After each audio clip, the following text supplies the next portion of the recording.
sommes dans le bureau du docteur Gori. Le professeur va regarder avec nous une intervention d'Emmanuel Macron et essayer de la déchiffrer pour nous. Écoutons cet éminent spécialiste. Bienvenue dans mon laboratoire d'analyse. Nous allons aujourd'hui écouter et analyser un discours d'Emmanuel Macron. Avant de commencer à regarder ce grand meeting, je crois qu'il est important que je vous rappelle qui est cette personne. Emmanuel Macron a été inspecteur des finances en 2004, puis rapporteur adjoint de la Commission pour la libération de la croissance française en 2007. En 2008, il est banquier d'affaires chez Rothschild et compagnie et gère les négociations du rachat de Nestlé par une filiale de Psifer, ce qui lui permet de devenir millionnaire. En 2014, il est nommé ministre de l'économie. Après avoir soutenu la loi El Khomri en août 2016, il démissionne ensuite, sans doute complètement claqué. Il déclare alors, curieusement, « Je suis hors système ». Ce système, je le refuse. Et fort de cette position de paria, il propose alors naturellement la révolution en présentant sa candidature à l'élection présidentielle. Mais il est également important de rappeler qu'en anglais, Macron signifie un genre d'escargot de mer de la famille des Pseudolividae. Ce sera important pour la suite de notre analyse. Bien. À présent, regardons la disposition de la salle. Et notons ce détail qui aura son importance pour la suite. Le candidat est au milieu de la foule. Ce dispositif unique et particulier suggère étrangement la métaphore d'un bébé dans le ventre de sa foule. Mais nous reviendrons plus tard sur ce point. À présent, regardons cette vidéo ensemble, si vous le voulez bien. Ah! Mais Emmanuel est déjà sur scène. Il a salué le public. Écoutons-le! Merci d'être là. Vous êtes venus des quatre coins de la France. C'est une affirmation très embêtante et dont nous pouvons douter. C'est un week-end de décembre dans les fêtes. Il est peu probable que des gens aient pris leur voiture pour faire des centaines de kilomètres sur une autoroute pour aller écouter le meeting politique d'un ancien banquier révolutionnaire de Rothschild plutôt que d'aller au ski. Je veux bien croire que certains ont pris le RER, mais le RER ne va pas jusqu'aux quatre coins de France. Ou alors, ce sont des révolutionnaires. C'est possible. Je n'avais peut-être pas pris en compte cette donnée. Mais regardons la suite. Nous désirons en effet savoir quel est le programme qu'il a élaboré. Mais il parle du risque. Regardons. Nous avons déjà, nous, pris les risques. Le risque de faire. Le risque de tenter ce que tout le monde nous disait comme impossible. Le risque d'essayer. Ça se complique. Reprenons ensemble ce qu'il a dit.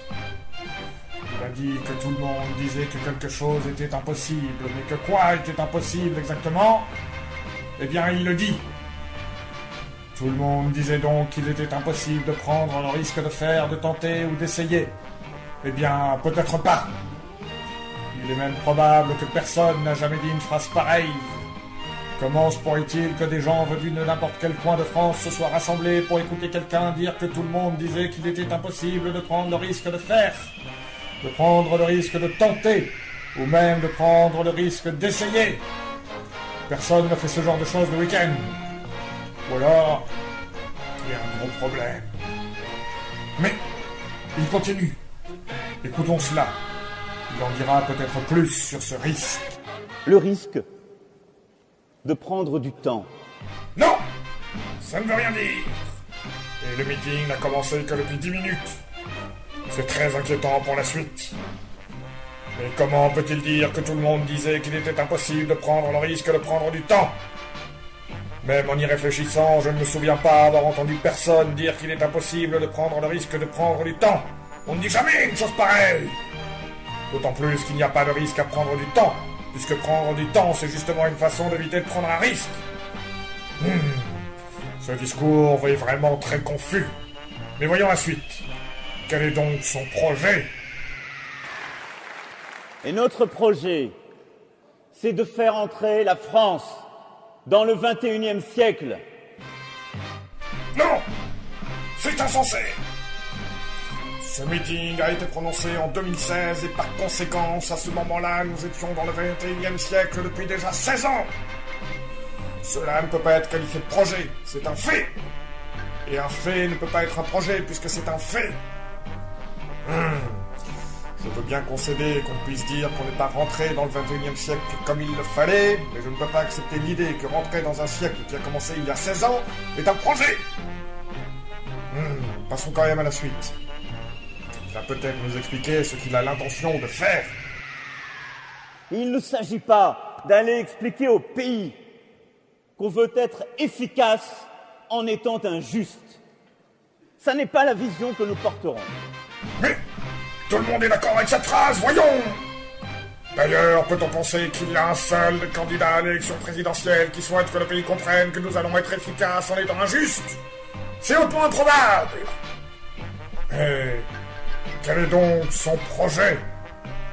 Ce projet économique et social que nous avons construit ensemble, au concret, au réel, au contact, et qui précisément va nous permettre d'abord de libérer le pays, de le libérer par le travail. Il veut libérer le pays. C'est donc que le pays est emprisonné. Et pourquoi est-il emprisonné? Car il ne travaille pas. Cela voudrait dire que nous sommes dans un pays où des gens chercheraient à en empêcher d'autres de se libérer en travaillant. Mais à ce stade, nous sommes obligés de nous demander ce que veut dire le mot travail pour en savoir un peu plus sur cet instrument de libération. Mon Dieu! Lorsque l'on regarde sur l'internet, on trouve que l'étymologie du mot travail vient de tripalium, qui désigne un instrument d'immobilisation et de torture à trois pieux, utilisé par les Romains pour punir les esclaves rebelles. C'est donc cela la libération. L'utilisation d'un instrument d'immobilisation et de torture à trois pieux qu'utilisaient les Romains pour punir les esclaves rebelles. Je n'y avais pas pensé. C'est démoniaque. Démoniaque. Écoutons la suite. Peut-être nous expliquera-t-il ce que sont les vertus du travail. Le travail, c'est ce qui nous donne une place dans la société. C'est ce qui nous donne notre dignité. C'est ce qui nous permet de nous émanciper, de retrouver confiance en nous. Ce qui nous permet de nous construire. Il en dit beaucoup cette fois-ci. Analysons ensemble ce qu'il dit pas à pas si vous le voulez bien. Si nous relisons cette phrase, nous devons admettre que la personne qui ne travaille pas n'a pas de place dans la société, pas de dignité, n'est pas émancipée, n'a pas confiance en elle et n'est pas construite. Il semble bien qu'il parle de zombies déstructurés qui n'ont pas confiance en eux. Et c'est très embêtant, car nous savons que pendant ce temps, il y a des gens qui empoisonnent la vie des autres en voulant les empêcher de travailler. C'est-à-dire que ces gens obtiennent une place dans la société, soient dignes, indépendants et confiance en eux, et soient un petit peu structurés. Cela veut dire qu'il est inacceptable que des gens empêchent d'autres de se libérer en utilisant un instrument de torture. Ça n'est plus supportable. Et c'est peut-être pour cela qu'il nous faut une révolution. Ça tombe bien. Parce que justement, il y a des milliers de gens qui ont fait des kilomètres des quatre coins de France pour venir écouter un escargot marin qui veut marcher révolutionnairement. D'ailleurs, il faudra qu'il fasse un petit peu attention parce que s'il est trop révolutionnaire, il finira par partir à reculons. Mais cette révolution en marche est là. Et c'est elle, le mouvement qui empêchera les gens qui veulent empêcher les gens de travailler, d'agir simplement parce que ces gens veulent que les autres gens restent indignes, dépendants, n'aient pas confiance en eux et soient déstructurés. Et ça, c'est inacceptable. Il nous faut une révolution. Et je pense que la peur gronde chez certains et les empêche de s'engager dans cette révolution. Il en parle. Je sais toutes celles et ceux qui voudraient embaucher et n'y arrivent pas. Parce qu'ils ont peur. Parce qu'ils se disent que les risques sont trop grands. Parce qu'il n'y a aucune fenêtre ouverte. C'est cela. Si les gens n'arrivent pas à embaucher, c'est parce qu'ils ont peur de prendre le risque de prendre du temps et d'essayer ou de tenter car les fenêtres sont fermées. C'est insupportable. Quelle horreur. Mon Dieu. Je ne peux pas m'empêcher de souffrir en pensant à cet entrepreneur qui a peur d'embaucher parce que la fenêtre est fermée. Il faut faire une révolution et ouvrir cette fenêtre pour que l'employeur n'ait plus peur, parce qu'il y en a qui vivent très mal.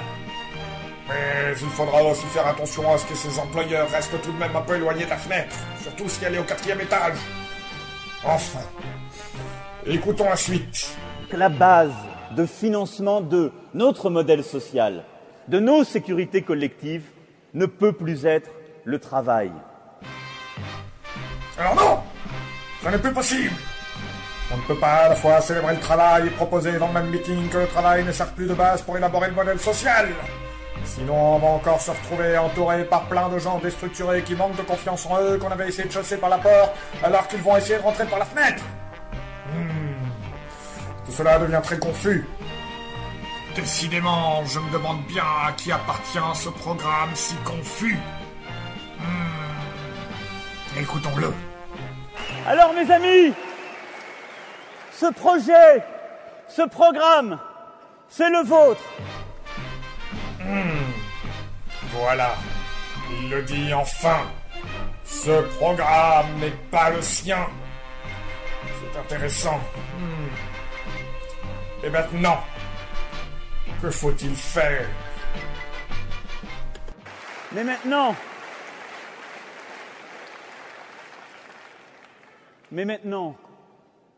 notre engagement, notre programme, nous allons le continuer. C'est un engagement efficace et juste pour le pays. C'est l'espérance à laquelle nous croyons.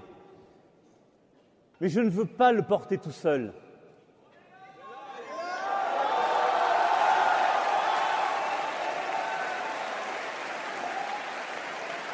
Moi, je le porterai dans la durée. Je le porterai jusqu'au bout. Mais maintenant, votre responsabilité, c'est d'aller partout en France pour le porter et pour gagner. Ce que je veux, c'est que vous, partout, vous alliez le faire gagner parce que c'est notre projet. Vive la République, vive la France.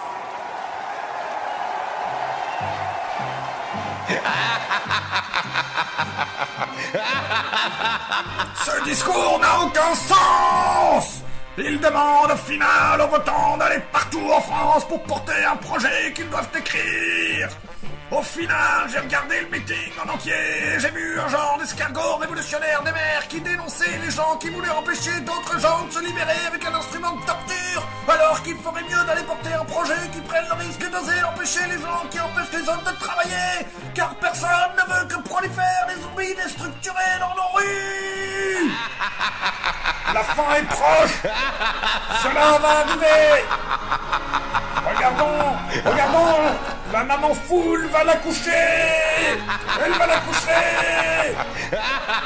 Regardons l'accouchement.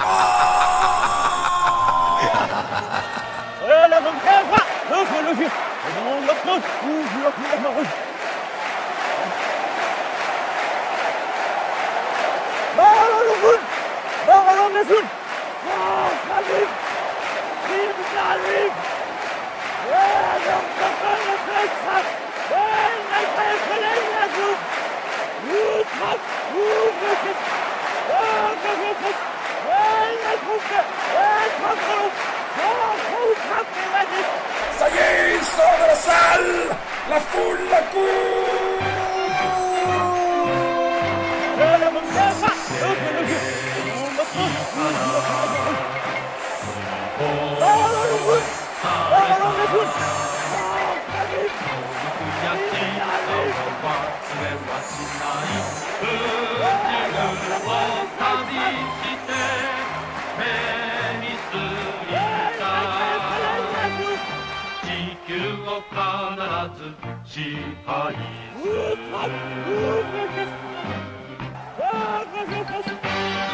私は科学者宇宙年人ゴリラのだ